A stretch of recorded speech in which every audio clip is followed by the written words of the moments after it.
Hello friends, you are once again welcome on the online platform of Arun Dalal English Classes YouTube channel. And today we are going to shift on our 7th exercise of previous year questions based on sentence improvement, or you can say phrase replacement. So here your exercise is on your screen, and here we go with its first sentence. पहला है बेटे, no other place in India gets much rainfall as Mumbai. अब बेटे इस sentence के अंदर comparison किया गया है। कोई भी अन्य स्थान इंडिया के अंदर इतनी ज्यादा बरसात नहीं पाता जितनी कि मुंबई पर प्राप्त करता है। अब कंपैरिजन है तो या तो कंपैरेटिव डिग्री आनी चाहिए, कंपैरेटिव डिग्री आएगी तो उसके साथ देन लगेगा। देन इसमें दे नहीं रखा उसने, अब देन नहीं दे रखा तो हमें इसी से काम चलाना है। अब पॉजिटिव डिग्री के साथ जब कंपैरिजन करना होता है तो हमारे पास होता है सो, एज, एस। उन दोनों का मतलब होता है इतना जितना। इतना जितना के बीच में पॉजिटिव डिग्री आती है। तो यहां पर no other place in India gets as much rainfall as Mumbai, अब ये लगाना पड़ेगा हमें। अब बेटे द मोस्ट रेनफॉल गलत हो गया, ये अपने आप में गलत है तो ये एलिमिनेट हो गया। मोर रेनफॉल, बेटे मोर रेनफॉल आएगा तो उसके साथ देन होना चाहिए, देन तो कहीं दे नहीं रखा, ये भी गलत हो गया। क्या आ जाएगा? As much rainfall as Mumbai. Next पे चलते हैं बेटा। It is wise to insure once home, ये बुद्धिमता है कि एक आदमी को अपने घर का इंश्योरेंस करा लेना चाहिए। ऑन फायर, अब यहां पर एक चीज देखेंगे, ऑन फायर का मतलब है जिसमें आग लगी हुई है। अब बेटे बात किसकी की गई है? इंश्योर कराने की गई है। इंश्योर कराने की बात आई है तो वो तो किसी चीज के ऊपर थोड़ी ना करवाएंगे, यहां पर यानी उस चीज के अगेंस्ट करवाया जाएगा। अगर मैं कहूं the house is on fire, इसका मतलब वो तो जल रहा है, और जल रहा है तो उसके बाद इंश्योरेंस कराने का फायदा क्या? यानी पहले करवाएं आग लगने के अगेंस्ट, यानी उसका वर्थ मिल सके, उसकी वैल्यू मिल सके। तो ये गलत हो गया हमारा, तो नो इम्प्रूवमेंट तो हो नहीं सकता। होम इन फायर होता नहीं है, बाय फायर बिल्कुल गलत। क्या आ जाएगा? Against fire. We have been waiting here for you, हम यहां पर आपका इंतजार कर रहे हैं। अब एक चीज देखो, हैव आया, प्रेजेंट को बता रहा है, इसके साथ बीन आया, हैज हैव हैड के साथ वर्ब की थर्ड फॉर्म लगाई जाती है, यानी प्रेजेंट में परफेक्ट हो गया। और बी के साथ V1 ING आ गया, इसका मतलब ये कॉन्टिन्यू भी है, इसका मतलब है ये है प्रेजेंट परफेक्ट कॉन्टिन्यूअस टेंस। फिर इससे क्या अभिप्राय है? इसका मतलब है ये काम कहीं पहले शुरू हुआ था और अभी भी जारी है। तो we have been waiting here for you since 2 hours. अब यहां पर जो ये 2 आवर्स आया है बेटे, ये इंडेफिनिट टाइम है, ये आपका पीरियड ऑफ टाइम है। अगर ये पॉइंट ऑफ टाइम होता या फिर डेफिनेट टाइम होता तो हम सिंस लगाते, लेकिन ये तो इंडेफिनेट है इसलिए सिंस नहीं आएगा, यहां फॉर आना चाहिए। फ्रॉम, फ्रॉम आ नहीं सकता। फ्रॉम का प्रयोग फ्यूचर इंडेफिनेट में किया जाता है इस तरह के टाइम रेफरेंस के लिए। नो इंप्रूवमेंट हो ही चुका हमारा, ये तो एलिमिनेट हो चुका। इन बिल्कुल गलत, क्या आ जाएगा? For 2 hours. आगे बढ़ते हैं बेटा, आगे क्या कहता है वो? Raja, Raja agreed to share his notes with Anil, बेटे वो सहमत हो गया अनिल के साथ अपने नोट्स को साझा करने के लिए।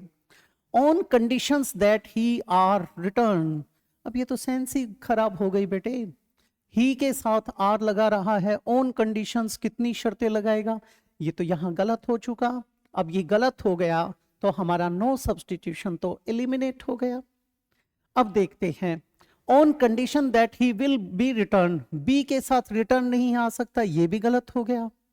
ठीक है, दूसरी बात एग्रीड आया है, ये पास्ट है, पास्ट है तो यहां पर विल नहीं आएगा, इसमें भी हमें रिस्पेक्टिव पास्ट को लेकर जाना पड़ेगा। On his condition that he is returning, sense ही गलत हो गई। क्या आ जाएगा? On the condition that he would return हमारा क्या आ जाएगा, डी ऑप्शन। अगले पर चलते हैं। There was a bell over the door. अब वहां पर दरवाजे पर क्या थी बेटा, एक घंटी थी। उसके बाद कहता है दैट जिंगल्ड, जो आवाज करती थी। अब यहां पर देखेंगे यहां पर बेल आया, बेल के कारण ये जिंगल्ड आ गया। Whenever a customer entered, जब भी कोई कस्टमर वहां प्रवेश करता था तो उसमें सेंसर्स लगे हुए थे, वो बजना शुरू हो जाती थी। अब यहां पर बेटे पास्ट की बात है, यहां पर भी पास्ट है। विच जिंगल्स तो गलत हो जाएगा। हु आ नहीं सकता बेटे, हु हुज हुम तो व्यक्तियों के लिए लगाते हैं। दैट जिंगल, अब जिंगल आ नहीं सकता क्योंकि ये बेल क्या है बेटा, ये तो सिंगुलर है। सिंगुलर है तो उसी हिसाब से जिंगल्स होता तो हम सोचते, गलत हो गया। क्या आ जाएगा, नो सब्सटीट्यूशन रिक्वायर्ड। आगे बढ़ते हैं बेटा अपने 6 के ऊपर। Kumar did not anticipate the need. अब यहां पर एक चीज को देखना है, उसने इस जरूरत को नहीं आंका। अब यहां देखेंगे, so he did not carries his own water bottle. Did not anticipate the need, उसने इस जरूरत को नहीं समझा। अब ये क्या, क्या कहता है, so he did not carries his own water bottle, इसलिए वो अपनी बोतल लेकर नहीं गया, अपनी कैंटीन नहीं लेकर गया, पानी की बोतल नहीं कैरी की उसने। अब एक चीज सोचो बेटा, यहां पर डिड के साथ उसने कैरीज लगा दिया, बात बिगड़ गई। डू डस डिड के साथ तो वर्ब का फर्स्ट फॉर्म आता है, बेस फॉर्म आता है, तो ये गलत हो गया। ये गलत हुआ तो ये डी तो एलिमिनेट हो गया। डिड नॉट कैरीड, डिड के साथ सेकंड फॉर्म लगाया, ये भी एलिमिनेट हो गया। डज आ नहीं सकता बेटे क्योंकि पास्ट की बात है, ये भी गलत हो गया। हमारा क्या आ जाएगा, ए ऑप्शन आ जाएगा, डिड नॉट कैरी। आगे बढ़ जाते हैं बेटा, आगे क्या कहता है वो, fermented vegetables can be stored for about a year without going bad. अब बेटे विदाउट एक प्रेपोजिशन है, प्रेपोजिशन के साथ कोई वर्ब लगाना हो तो वो जेरेंड के रूप में लगाया जाता है, ये भी ठीक है, और ये बैड बिल्कुल ठीक है। अब यहां पर कोई भी एरर नजर नहीं आता, फिर भी वेरीफाई कर देते हैं। विदाउट गोइंग वर्स्ट, वर्स्ट तो बिल्कुल गलत हो जाएगा, सुपरलेटिव डिग्री की आवश्यकता नहीं। विद गोइंग हो नहीं सकता। नो इम्प्रूवमेंट हो सकता है, टू गो बैड बेटे उन्हें खराब करने के लिए, ये तो गलत हो जाएगा।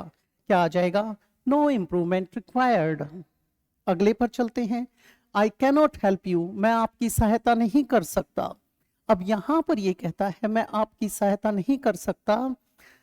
If you tell me your problem, यदि आप मुझे अपनी प्रॉब्लम बताते हैं तो मैं आपकी सहायता नहीं कर सकता। ये तो बिल्कुल इररेलेवेंट सी बात हो गई, इलॉजिकल बात हो गई। इसका मतलब क्या है, यदि आप नहीं बताते अपनी समस्या तो मैं कैसे करूं, उस अंदाज में होना चाहिए था। यहां होना चाहिए था if you don't tell me.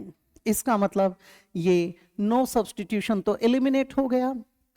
Unless के साथ डोंट आएगा नहीं, क्योंकि unless itself is in negative sense, ये खुद ही नेगेटिव सेंस में है, ये भी गलत हो गया। अनटिल यू डोंट, बेटे ये भी नेगेटिव हो गए। क्या आ जाएगा, डी ऑप्शन। क्या आ जाएगा, unless you tell me your problem, जब तक आप अपनी प्रॉब्लम मेरे साथ शेयर नहीं करते मैं आपकी मदद नहीं कर सकता। आगे बढ़ते हैं बेटा, अगला कहता है it was a second hand car but it hasn't been use much. अब एक चीज देखेंगे, यहां पर पास्ट आया बेटे, पास्ट आया तो आगे भी रिस्पेक्टिव पास्ट के बारे में हमें सोचना चाहिए। पहली बात तो ये होती है। दूसरी बात, हैजंट बीन अगर इसको रखते भी तो यहां पर यूज्ड आना चाहिए था, यूज्ड तो आया ही नहीं। इसका मतलब नो सब्सटीट्यूशन तो एलिमिनेट हो गया हमारा, इसे ड्रॉप कर देंगे। हैडंट बीन यूज्ड बेटे हो सकता है, हैजंट बीन यूज्ड बेटे हो सकता है, wasn't यूजिंग गलत हो गया। अब मुद्दा है इन दो का।